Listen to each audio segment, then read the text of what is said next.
Hello, Duncan.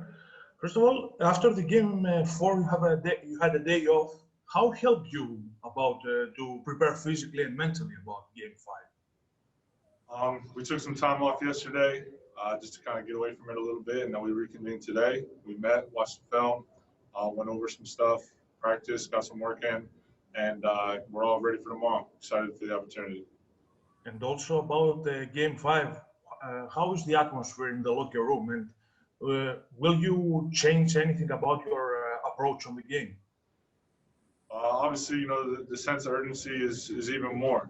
I thought we brought a good sense of urgency in game four, but this game tomorrow is going to require even more from us. So we're excited about it. We're all locked in and ready to go. Thank you. All right, next up we have Barry Jackson with the Miami Herald. Go ahead, Barry.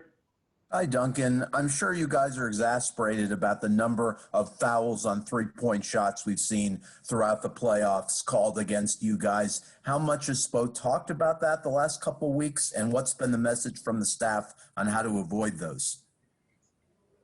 Yeah, we've really talked about it. A big emphasis for us right now is trust. In that, you just got to trust that you're in the right spots and that you're doing the right things. And sometimes you just got to live with getting a good contest. And, if they make them, they make them. But we can't be bailing guys out on three-point attempts and just giving them free runs at the line. So it's definitely something we've addressed and talked about. Hopefully we can clean up here for game five and moving forward. And do the coaches now want you guys jumping into three-point shooters? I know how tempting that must be as high-effort players. Yeah, there's some technical adjustments that you can make that we've talked about. So it's just attention to detail, and I think we'll be better moving forward. Thank you. All right, next we have Dan Wilkie. Go ahead, Dan. Okay. I'm curious, as somebody who's interested in politics and things like that, what's it been like being here when everything else in the outside world is so different? Like, do you feel disconnected from those types of interests? And I'm just kind of curious about like the mental aspect of that sort of level of disconnection. Definitely feel a certain level of disconnection.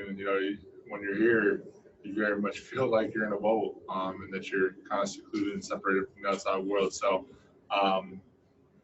it's been interesting just staying in touch with family and friends that are outside and basically just getting updates on everything. And a lot of questions. I've been asking a lot of questions about how everything's in Miami, how everything is, back home where I'm from, and you just try to get a pulse as best you can. And then obviously, when we leave here, we'll be thrown back into the fire, the chaos of it all, and we'll see how it goes. Whether it's, whenever it happens, if it happens in a week, what do you think it'll be like to be thrown back into that chaos? Like to be sort of reintegrated into society? It'll come with these challenges.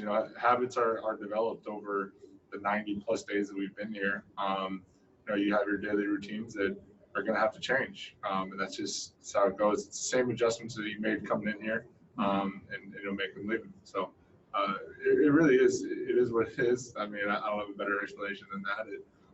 Just kind of got to go with the flow with a lot of it.